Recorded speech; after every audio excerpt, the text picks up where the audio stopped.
Hello and welcome to the Hispanic Patriot Podcast, a weekly podcast brought to you from an undisclosed secret location deep behind enemy lines in Denver, Colorado. Tonight, we bring you news of some important topics that are trending in our nation. And of course, as usual, we will have a guest. A little later on in the show, we'll be joined by our legislative connection at the Capitol, Schume Navarro. So she'll be joining us to give us an update on the opening of the 75th, 75th session coming up. So without further ado, let's cut through the chase, shall we? And we want to talk to you about what actually matters. Here are the 5 stories that are shaping the nation today. First, global unrest. Protests in Iran continue to intensify as a brutal regime cracks down on its own people. And I do mean brutal. This is not just a foreign story. It affects U.S. national security, energy markets, and our posture in the Middle East. America is once again being tested on whether we stand with freedom or retreat from it. Second, our immigration policy. The federal government is implementing sweeping changes to visa processing that will impact dozens of countries. This is, of course, reigniting a core debate. Do we have a nation with borders or not? For Hispanic families who came here legally, who played by the rules, this is personal. Fairness matters. Order matters. Sovereignty matters. Third, here at home, tensions in Minneapolis after an ICE agent-involved shooting last week have sparked protests and renewed calls to limit federal law enforcement. And I use that pejoratively when I say protest. I think we're bordering on anarchy at this point. This is about more than one incident. It's about whether we back the men and women who enforce the law or abandon them in the streets. Fourth, technology and infrastructure. Yesterday, a nationwide cellular outage reminded Americans how fragile our communication systems really are. In emergencies, in business, in daily life, we depend on these networks.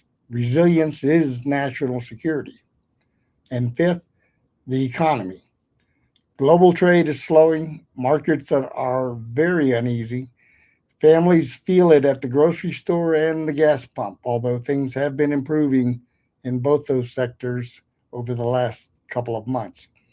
Economic policy isn't abstract. It's your paycheck, your rent, your future. These stories are connected. They point to one central question. Are we choosing strength, stability, and sovereignty, or chaos and decline? We're here to break it all down, tell the truth, and defend the American promise. So let's get started. Today, the U.S. and Denmark meeting on Greenland, a high-stakes meeting at the White House, took place between U.S. officials, including Vice President J.D. Vance and Secretary of State Marco Rubio, and Danish/Greenlandic leaders failed to diminish President Trump's insistence that the U.S. must have control of Greenland, citing national security concerns. Denmark and Greenland strongly reiterated that Greenland is not for sale and condemned any suggestion of U.S. takeover as a breach of sovereignty. Danish officials described the disagreement as fundamental, even as both sides agreed to form a working group to explore common ground on Arctic security issues without compromising Greenland's autonomy. Trump's framing centers on Arctic defense and against Russian and Chinese influence, but European NATO allies have rallied behind Denmark's control of the territory and begun increasing their military presence in Greenland to reaffirm collective defense commitments. Okay, I have my thoughts on that, but let's move on. The diplomatic posture has strained U.S.-Danish relations and drawn concerns about transatlantic alliance cohesion. Given Trump's persistent, despite broad Danish and Greenland opposition, key narrative angle, tension between U.S. strategic ambitions and respect for U.S. For sovereignty and allied trust. Now, President Trump's frustration with Attorney General Pam Bondi uh, has sprung a leak, so to speak. Recent reporting indicates that President Trump has expressed growing frustration with Attorney General Pam Bondi, privately criticizing her as weak and ineffective in pursuing high profile cases and advancing his legal priorities, particularly actions against political opponents.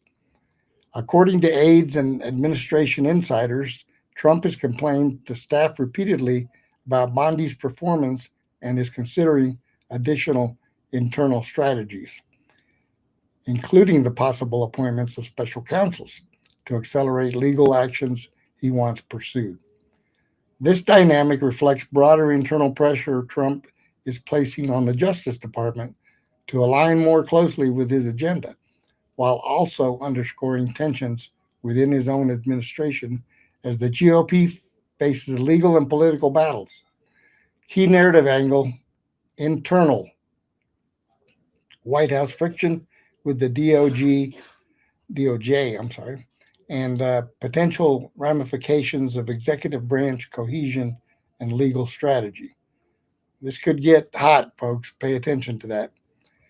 The Iran protests and global response, nationwide protests in Iran, triggered in late December 2025 by economic collapse, inflation, and general dissatisfaction with the regime, have evolved into one of the largest anti government movements in decades. Iran has responded with a violent crackdown, including a nationwide internet blackout.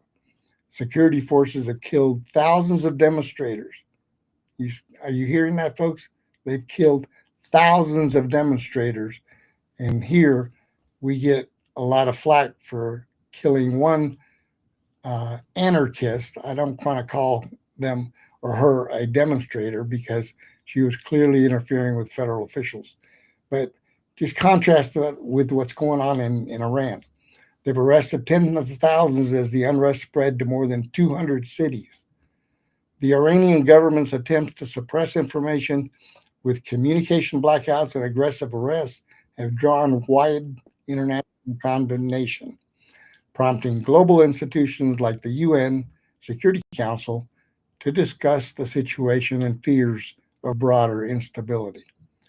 The U.S. has imposed targeted sanctions on senior Iranian officials and entities tied to the crackdown. While Trump and his team have publicly supported Iranian protesters, Washington has kept military options on the table but faces pressure from regional players, including Gulf states urging de escalation to avoid further conflict. Key narrative. This adds up to a complex mix of human rights, geopolitical strategy, and U.S. Middle East diplomacy with implications for regional stability and U.S. foreign credibility. So, lots going on around the world and here in America. Um, we don't have we don't have the pulse of everything, but some of the key things that have been uh, building up here in the last few weeks, the Greenland situation. The president is adamant about wanting to have either more influence or control of the territory, and there have been different negotiations and talks about whether we could buy the island and take over the security and offer the people of Greenland, which is not a very large population, a more secure, stable region, so to speak. Um, Mixed into this whole scenario is China and Russia. Make no mistake, they have their eyes on Greenland too. Despite the press conference from the Danish minister today that tried to paint a picture that China and Russia are not involved in trying to gain a foothold on the island. So it is a strategic, very strategic situation for the United States, and that's why the president is pursuing that option. So there's meetings that are going to be scheduled ongoing. There's going to be more talks, but watching the presser today from the Danish minister, I got the impression that he was trying to act tough and kind of surreptitiously saying that the U.S. is never going to get a hold of Greenland. And then, of course, the sideline story that is saying that the European nations of NATO are siding with the Danish and supposedly bolstering the military presence there. What are they going to do? Are they going to fight us? They're gonna fight the one that basically pays for all of NATO and the security of the world. They want to join against us. How pathetic is that? Okay, but again, I digress. There's going to be more talks, and I'm hoping for a peaceful solution to the option. Personally, I don't see an invasion happening like some of these clowns on the left are saying that President Trump wants to invade Greenland. That's not going to happen, okay? Because one thing is we can get Greenland without invading it. So stay tuned to that story. Here in America, the president is also considering invoking the Insurrection Act in Minnesota. Things are gotten way out of hand, and the so-called leaders in Minnesota are doing nothing but pouring gasoline onto the fire. So don't be surprised if the president invokes the Insurrection Act to quell that uprising in Minnesota. And don't give me this stuff about citizens' rights to protest, blah, blah, blah. These people are not normal citizens. These are paid agitators, paid protesters, anarchists, people like Antifa and others who really want to just cause chaos. These are not your average Americans that are causing this. All you have to do is look at the videos and understand that. Let's take a quick peek, as a matter of fact, of what is going on here in Minnesota. Let's listen into one of the reports that we were watching earlier. One moment here, and there we go. Staying in the US, because Minnesota Governor Tim Walz has addressed rising tensions between his local community and federal ICE agents in the wake of a second shooting in Minneapolis. Yesterday's incident has marked the city as a focal point of anti-ICE sentiment, the Department of Homeland Security claiming the shots were fired in self-defense. But Mr. Walz believes there is one man to blame. Let's be very, very clear. This long ago stopped being a matter of immigration enforcement. Instead, it's a campaign of organized brutality against the people of Minnesota by our own federal government. Donald Trump wants this chaos. He wants confusion. And yes, he wants more violence on our streets. We cannot give him what he wants. The US president has now threatened to invoke the Insurrection Act in the state, writing on social media, "If the corrupt politicians of Minnesota don't obey the law and stop the professional agitators and insurrectionists from attacking the patriots of ICE who are only trying to do their job, I will institute the Insurrection Act and quickly put an end to the travesty that is taking place in that once great state." No, we just discussed it, that it was one of the options that he had constitutionally. And we talked about the fact that we're going to continue our operations in Minneapolis and have the resources that we need to get the job done. We want to bring in Greg Bavino, the Border. And there you go, folks. This is Tampon Tim jumping out there and trying to act tough. And of course, always pointing the finger at the president when it's him, that mayor of Minneapolis, and others in that state, including Ilhan Omar, a person who shouldn't be in Congress and hopefully will be removed soon. But these are the people that are causing this chaos, along with those paid agitators, as you saw. So let's not pretend that all of this is the president's doing. The president is protecting our good federal officers who are trying to do their job constitutionally to defend the nation and remove criminal aliens from our streets. The people of Minnesota should be grateful, but yet they have people like Tampon Tim talking trash and on press conferences and acting all tough. Well, I got a feeling that some of this may not end too well. I hope, for the sake of everyone, that cooler heads prevail. But we'll keep an eye on that story as things evolve. So let's pray for our ICE agents, other all our law enforcement. Actually, let's keep them in our prayers and ask God to protect them in the performance of their duties, because these people are not Americans. These people are anti-American. These are domestic terrorists. That's exactly what they are. So whatever we have to do to clean out the house in Minnesota and other places, we're going to do it. And I believe and I stand firmly behind all our federal agents as we go into this spring, actually, that things are going to escalate. So that's what's going on in Minnesota. Also, the U.S. State Department, they're going to halt visa processing for citizens from 75 countries starting January 21st. Some people think it's a controversy. It affects broad swaths of applicants, including from Iran, Russia, and others, heightening debates on immigration, civil liberties, and border strategy. So the impact is on our communities, the labor markets, and international diplomacy. So let's get some order, people. I mean, if you're out there protesting peacefully, that's your right.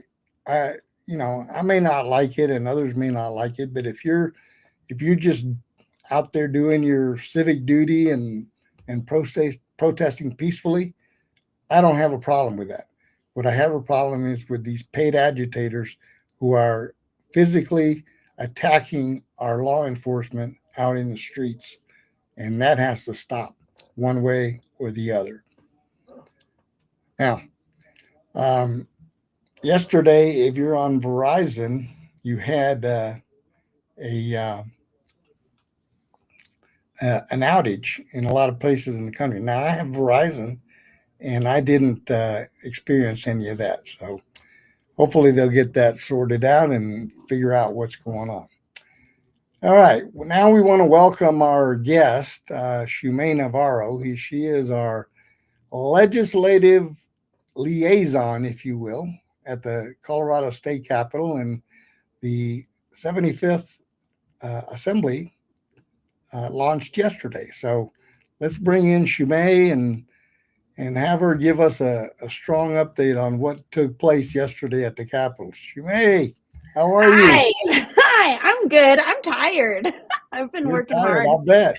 How many hours did you spend down there yesterday?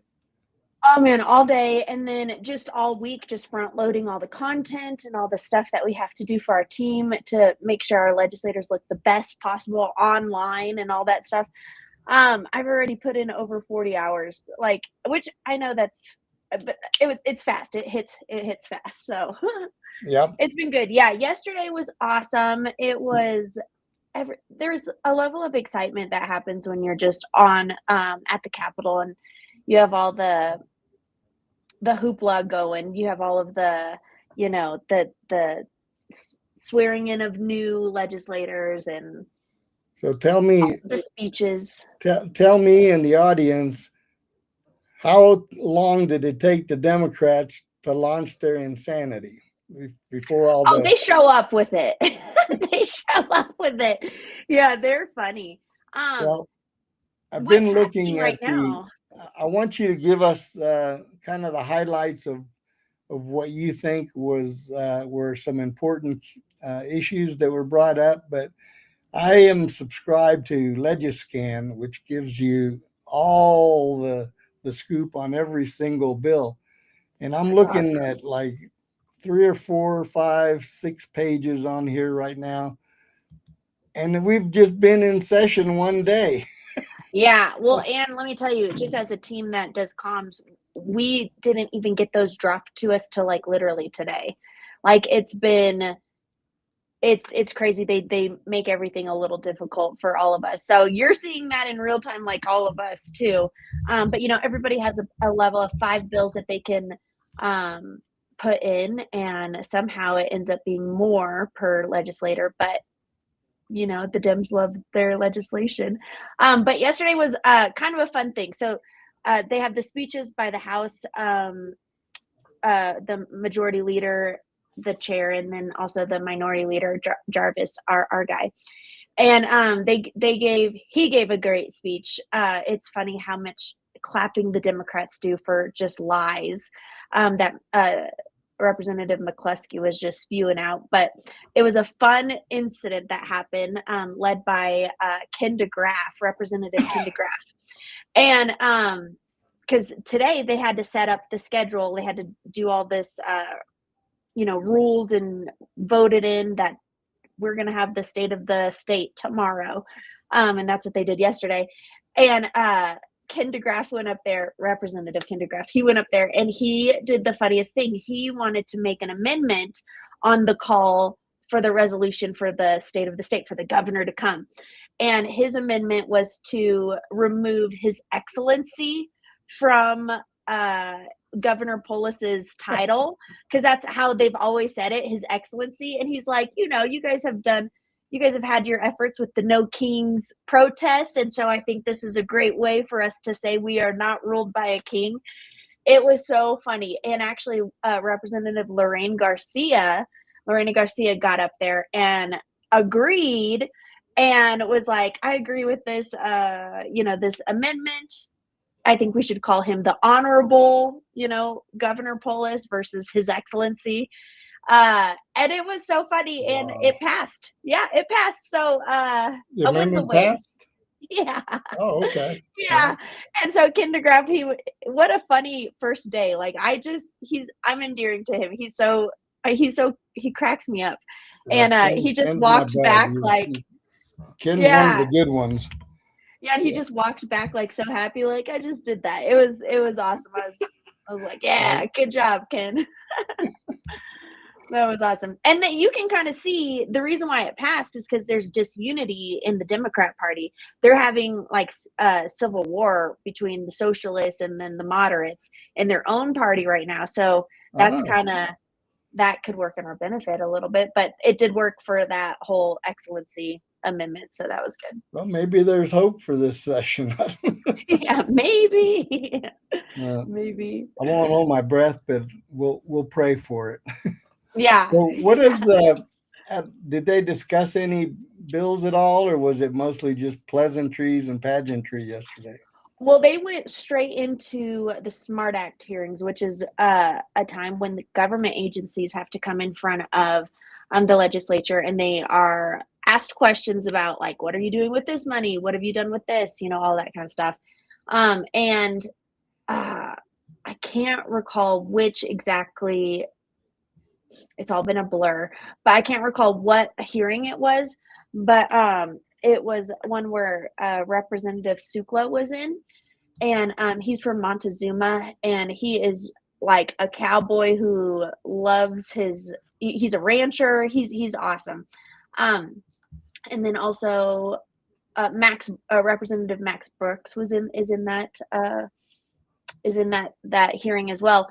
And they asked the people, like, what happens when an audit comes back and it's incorrect and things need to be fixed. Sukla asked, is there any sort of remedy or consequence for when they don't fix what the audit found? And there is absolutely no remedy. So we as a government have paid for audits to happen to these government agencies for years, and they'll come up and say, this is wrong, and then they won't fix it. And it's been years, and it's costing us money. If a business interacted like that with an audit, it would be shut down. And so the fact that that's happening at government, is to be expected. But I really love that Representative Sukla shed a light on it. He posted a video of his comments at the committee on his X. So go check it out there. But yeah, that needs to be investigated. There needs to be consequences. Well, one of them, I was looking, kind of scanning through the list of bills, and one of them that caught my attention was SB 005, and that is concerning state court remedies for violations of federal constitutional rights occurring during immigration enforcement. And you tell in me other about words, that. if you're breaking the law and you get your head bashed in, allegedly they're getting their constitutional rights violated. What the heck is going on with these people? Wow. Well, we just protect criminals, honestly, here in Colorado, especially. It's exactly what it is. It says the bill creates a statutory cause of action for a person who is injured during a civil immigration enforcement action by another person who, whether or not under color of law, violates the United States Constitution while participating in civil immigration enforcement. A person who violates the United States Constitution while participating in civil immigration enforcement is liable to the injured party for legal or equitable relief and/or any appropriate relief. The action must be commenced within 2 years after the cause of action. So basically what they're saying is, we're going to protect all these rioters and anarchists and paid agitators so that they not only not go to jail, but they get to sue and get relief for their illegal actions. Oh, I cannot. Why even have police? Why even have laws? I don't understand. Well, what are we doing? This one is one that I'm going to watch carefully, but that one caught my attention. Another one that caught my attention was SB 015, which has to do with, let's see here, if I find it. I had it pulled up. 5-2.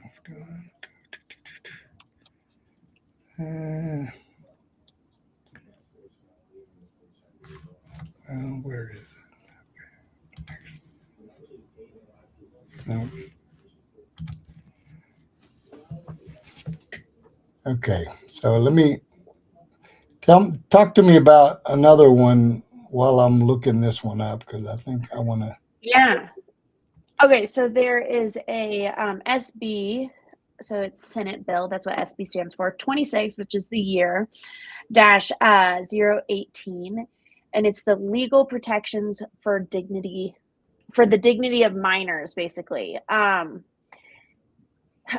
Its primary focus is suppressing certain court orders related to a minor's name change, requiring judges to consider whether a parent recognizes the child's identity as it relates to a protected class, making child custody and parenting decisions.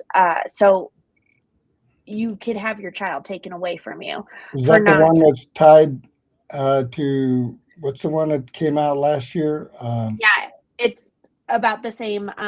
Lorena Garcia is one of the people I think on it. Let me make sure. But yeah, that one's a very dangerous one.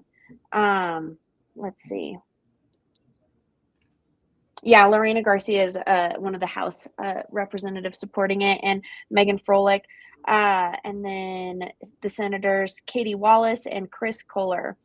And this one is very dangerous for parents. This is very dangerous, especially if your child is groomed into this kind of mindset that it's trans or identifies as a different child. If there is a court case where you are, you're divorced, which 50% of families are experience divorce, Right. your child can be taken away from you completely because of a woke judge, because you decide not to identify or, affirm this new identity. So that's very dangerous ones for parents. There's also another one. I don't know the numbers because the numbers just got released, but it's a eugenics one for abortion for people who have mental disabilities. It's forced sterilization for people with disabilities. And what does the disability part look like? Is it autism? Is it like brain dead? Is it, they have a missing limb? Like, what is disability defined as here? And that is so, and it's court ordered. So that one's terrifying. And I just know the gist of it right now. So I have not had a chance to look over all of them just right now. And here's one that also caught my attention. It's SB 013, concerning cohabitation as a means to commit the offense of bigamy. So what they're saying is, in Colorado, we have a problem where a married person who, while still married, either marries or enters into a civil union or cohabits in this state with another person, commits bigamy unless there's an affirmative defense. It appears at the time of the cohabitation, subsequent marriage, or subsequent civil union. So this is the kind of stuff we're spending time on. Bigamy is against the law as far as I know. So, but they want to get it. They're the ones that always cry about Republicans wanting to get in the bedroom, but now Democrats want to get in the bedroom too, make it a crowded three-way. That's so funny. So so if you're married already and then one of the spouses decides to cohabitate with another person, they're saying that that's bigamy and that you should be, oh, wow. Well, I mean, basically what they're saying is that the couple who is married invites a third party to cohabitate with them, and in their definition, that constitutes bigamy. So much for sexual freedom, right? Oh yeah, but let me tell you, I'm okay with that. They have in the streets. These people are crazies. They're freaks in the streets, and like my point is the hypocrisy of what. I'm fine. It probably will affect their own people most, to be honest with you, with that bill. Yep, and then there's another one here, HB 1011, concerning the transfer of certain pet animals in Colorado. So they want to control that. These people want to control everything. Okay. I don't understand. I mean, like I said, this is the report that arrived in my email box today, and it's 3 pages long and already has well over 100 House bills and Senate bills that they want to implement. So it's like they sit around and figure out, well, what else can we control? I mean, they want. I feel like I'm in a James Bond movie where the villains want to just control everything. Yeah. Well, and it's just crazy. They had a special session not that long ago where they all pushed more bills through too. And then they just had session last year. So in New Mexico, where I'm from, like they do the budget every other year, and then they do like new laws every other year, which I think is a little more reasonable, but they're still a Democrat like stronghold over there. But like the way we do bills here, every session ends with like up to like 700 new laws on the books. And I'm going to be honest. Sometimes the conservatives are just as bad. And do we call them conservative? Because what are they conserving? Like sometimes the laws that they're pushing through are just a little like, we don't need a law for that. We don't need that's expanding government. And so it happens on both sides. Unfortunately, you get, legislators who want to make a name for themselves or just think they need to have all five bills, which you don't really. So it's very interesting. Well, I have a question, and I'm wondering if any of our viewers have questions. We'll see if there's any questions coming in. But first of all, are there any sane Democrats down at the legislature? Can you count them on one hand or what? I don't know. I haven't really interacted with them. They're very interesting because one second they'll say, "Oh, I have your back," and then the next, or they'll be friendly, and then the next they're back, yeah. But we also have the knife to put in. Yeah, exactly. They're not. I don't think you can trust them, to be honest with you. Yeah, the moral compass is so off kilter. They feel like truly that they're doing things for the good of society, and we do too. And it's very an interesting dynamic of like that method being completely wrong. But and here's one where they want to use more of our tax dollars. HB 1063 concerning treating individuals with a behavioral health disorder and in connection therewith reimbursing licensed providers, I'm sure they're handpicked, who administer medication assisted treatment and providing protections related to secure transportation for persons experiencing mental disorders. I mean, are they going to pick them up at the protests? Like, I would come to the Capitol, pick them up. I'd like to introduce one. I said, how about we reinstitute mental institutions and and see what the results are there? Because everything that I've seen with regards to societal decline, you can trace directly back to when they did away with mental institutions and I agree. Opened the doors and put them out on the street, and crime went up, homelessness went up, everything. I mean, it's they just don't have any kind of concept of what they're doing with regards.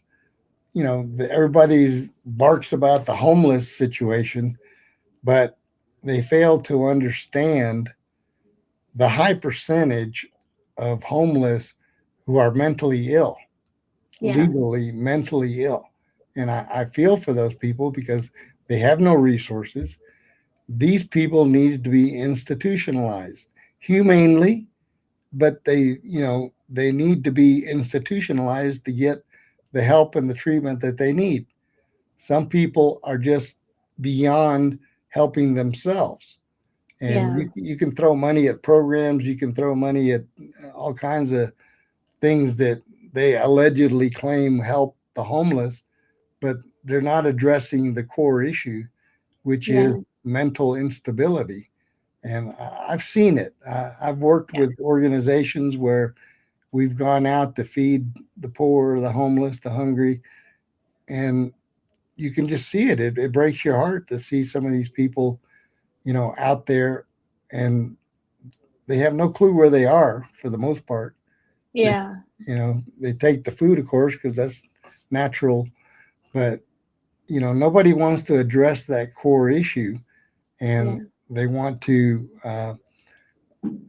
detract from people and businesses who basically just want to live a normal life and not be threatened in their own environment. I mean, downtown Denver is becoming a ghost town. Totally, it is. I forget what the percentage of empty office space is now down there, but it's not low. And from what I'm reading, it's not coming back.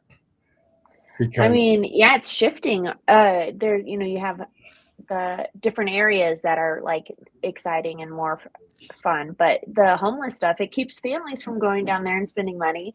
I mean, you have football, or football and all the sports, but the football stadium's going to move soon, it sounds like. I don't know where. I wasn't really listening. They're actually moving closer to downtown than they are now. Oh, are they? That's so funny. Is that the rail yards right over there off of I want to say 20th and that might be the only thing we go down there for. But so basically it's actually going to be closer to Coors Field. I don't understand that strategy. I know that the Waltons want to develop that entire area, but maybe we can bring it back. They had tons of land out in Aurora that they could have used. Yeah. And had it, in a more stable environment, instead of clogging up downtown even more. We're going to have 3 major sports arenas within a 1 mile radius. Oh my gosh, that's crazy to think about. Yep. So yeah, I'm really, the only thing that's good about it is they're paying for it out of their own pocket, and it's not a taxpayer expense, but still, I don't know who brainchilded that project, but I wouldn't have built it there. I would have built it out towards the airport, towards the Gaylord out in that area where. Yes, that's over by me. Yeah, close enough. Yeah. Oh, you live out in that area? I thought you lived in Aurora. I'm Arapahoe. Well, it's Centennial, urban Centennial. Okay. So it's like Aurora's like across the street. All right. It's like right there. Yeah. So, but yeah, nice. Look, this whole legislature thing, people are going to be watching. We need to try to report on as much of it as we can and try to highlight the more insane stuff and let the people know, because especially this election year, people need to know what exactly the Democrats are doing behind our backs. Yeah, and they're fighting right now, and the wild ones are showing up with wild legislation. So that could work in our benefit. It could work against us, just in general. So staying involved.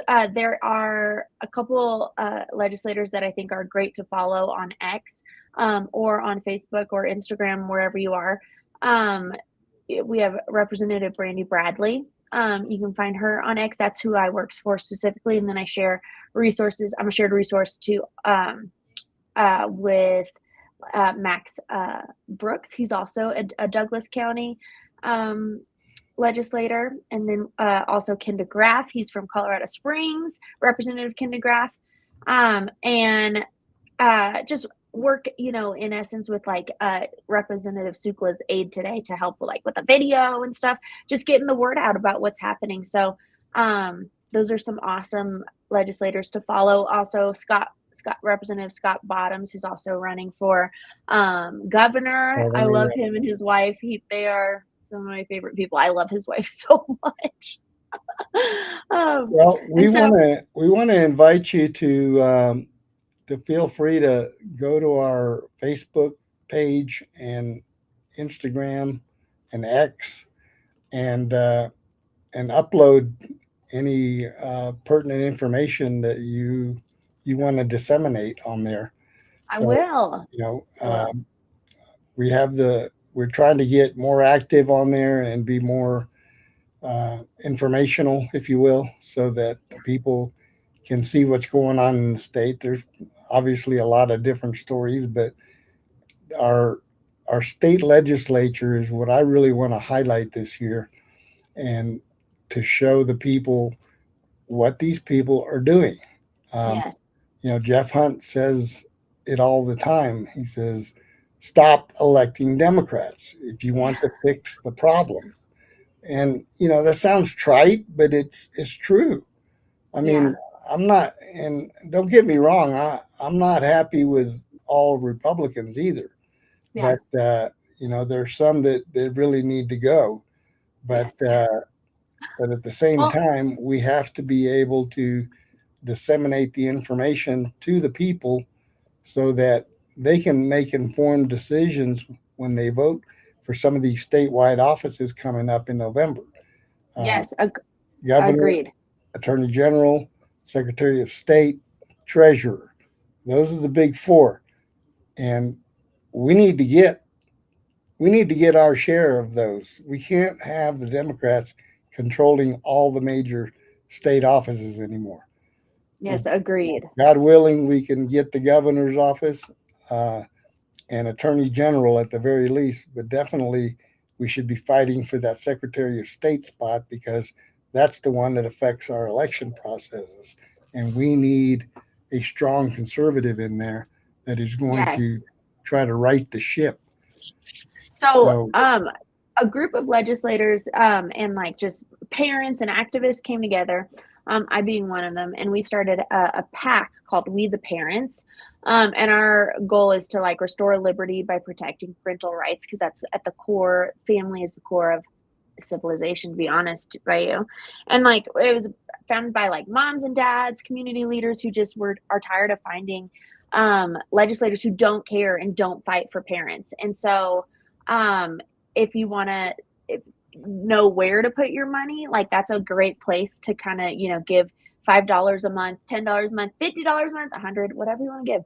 And then that money is directly helping elect people who are going to be those true conservative fighters and who will be, backing up Representative Brandy as she's, fighting for parental rights up there. And we need more strong Republicans who will do it, and we need to capture ground. We really do in Colorado. well, feel free to email me Okay. a lot of those organizations so that we can help promote them I'd love to. people. And, every little bit helps and get the word out and sharing information and making sure that people are aware that there are groups that are fighting the good fight and they just need a little financial support. I mean, that's the important thing. If some of these radicals can raise $500,000 for an anarchist in less than a day, that's really troubling to me. Because good organizations like we have out there that want to protect the people, the children, the families, have trouble raising money because A, people don't know about them, or B, they don't understand the importance of supporting, like you just said. $5, you give up a cup of coffee a month, $5, $10, whatever you can afford. I understand people are under duress financially everywhere, but my God, you can sacrifice something to help something that you claim to be supportive of in a cause. And I think that's the mentality that we need to start promoting, because otherwise, some of these groups, they go by the wayside because they don't have the funds to be effective. It takes money. It takes money. It does. It does. So thank you for letting me plug that. And I will keep you updated on everything that's happening at the Capitol this week. It's just SMART Act hearings. And so those are kind of fun committees to listen to. Fun as an effort to understand how much the government is just wasting our tax money. Fun, but it's kind of interesting to hear as a person who pays taxes.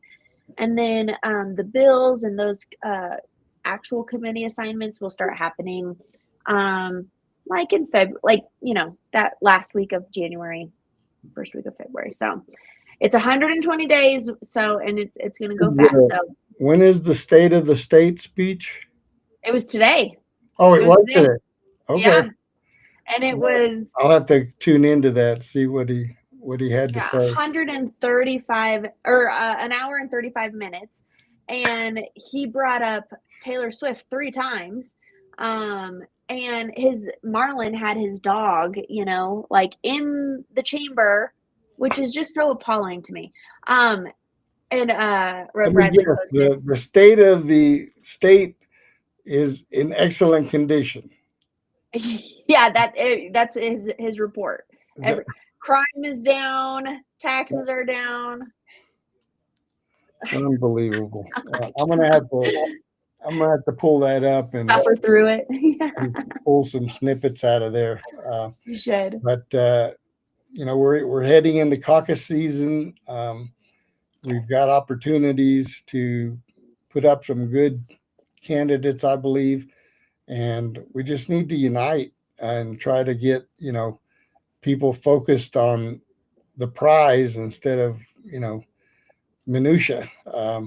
There are some things that are worth fighting for, but there are some other things that just need to be tabled for now and start concentrating on what we need to do in November. And Yes, agreed. Did you hear? You heard about Greg Lopez, I guess, huh?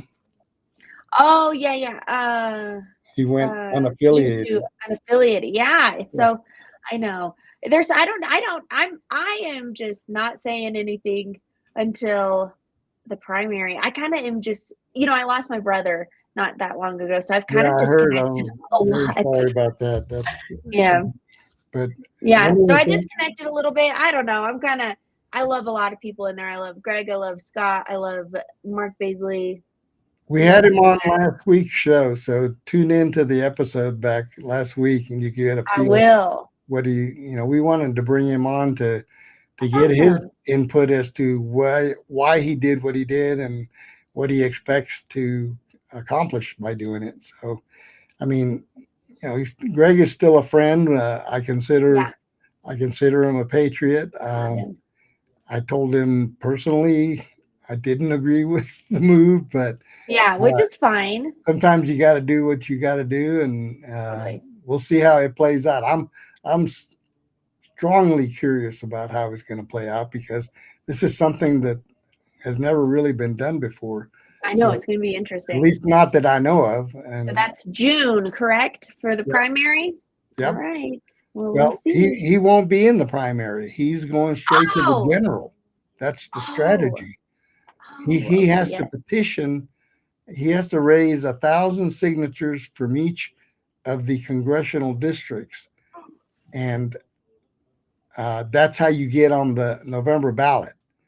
But keep in mind who's in control at the Secretary of State. And I anticipate that she's going to roadblock him one way or the other from getting on the ballot because so I hope he gets a lot of signatures over and above what is required because I got a feeling that he's going to get roadblocked somewhere along the way. Hopefully not. But hopefully not. I want to see him on the November ballot because then I want to see what happens with the voters and how they independent. Vote. Yep.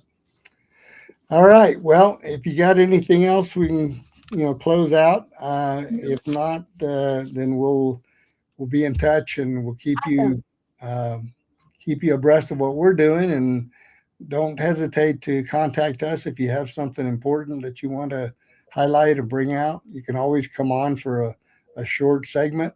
And I appreciate that.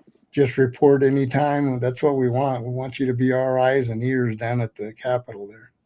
Perfect. I'll do that. And you can find me on on X or Instagram for Don't Tread on May. It's a play on words for my name, Schume. And then I think I'm on Facebook on that, but also Schume Navarro. You can follow me on there. So it's nice to be here. Thanks for having me. Yeah, thank you. Have a good night. We'll talk to you soon. Bye. Bye-bye. All right, that was Schume Navarro, our legislative liaison down at the state capitol, giving us the inside scoop of what's going on with the new legislative session. It's just day one, folks. Buckle up. If you haven't watched the State of the State speech, which I haven't, I'm going to go watch it. But I encourage you to do that. Keep an eye out for what the governor is actually saying. Keep in mind he's a lame duck. He can't be reelected. So there's no telling what kind of nonsense that he was spewing out there at the state capitol. Folks, we got caucus coming up. A lot of people don't know what caucus is. All right. Caucus is your voice at the grassroots level. If you understand the political parties, basically the Democrats and the Republicans have their caucuses on March the 3rd. You in your own individual neighborhoods, and we call them precincts, have, for the most part, have a precinct leader, a neighborhood leader that resides in your neighborhood. You should get to know that person and find out what's going on with the selection of candidates, the resolutions for issues and things of that nature. But there's no more grassroots level than the caucus, because that's where you go into your neighborhood meeting and get to voice your opinion. And then from there, if you're inclined, you can go to the county level. And at all these levels, you can go as guests. You don't have to participate, but it's better if you do, because that's your voice. That's where you get to say, I like this candidate because, or I like this policy because, or introduce your own information that you want to see promoted. That's your voice. So if you're not attending caucus, then you're relinquishing your voice. That's the bottom line. If you want to learn more about it, go to the Republican website in your county and get more details about how caucus works. Call your neighborhood leader, your precinct committee person, or call the district captain in your district. If you're not sure who to contact, call your county party and find out. And, I just we encourage you to get involved at whatever level you're able to do. But at the very least, go to your caucus and voice your opinion and let people know that you are involved and you have an interest in how your government is run.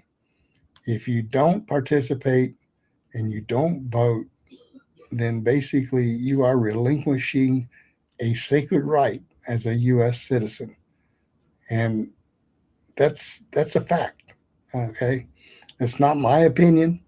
That's a fact.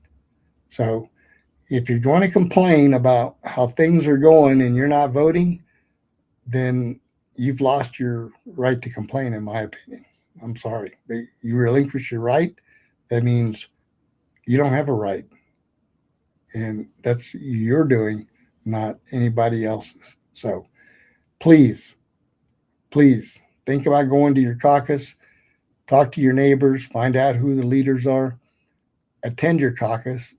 It's an hour at the most, an hour and a half at the most, and you'll get to meet your neighbors, voice your opinions, and help elect certain people that can go on up the ladder to the county and state levels. So again, we want you to be informed. Write to us at the Hispanic Patriot. Send us messages. We will be happy to provide you with any details that help you understand the process. It's not really rocket science, folks. If you just take a little bit of time and get familiar, you will understand the process, and you might kick yourself in the head for not participating for so long and not having your voice heard, because that's what we all hear about, right? Get your voice heard. So let's continue to work on improving our state, and we wish you a great night. We want to thank you for tuning in tonight. If you missed the show, you can go back to our YouTube and other channels, find the Thank you for tuning in tonight. God bless you. And God bless the United States of America.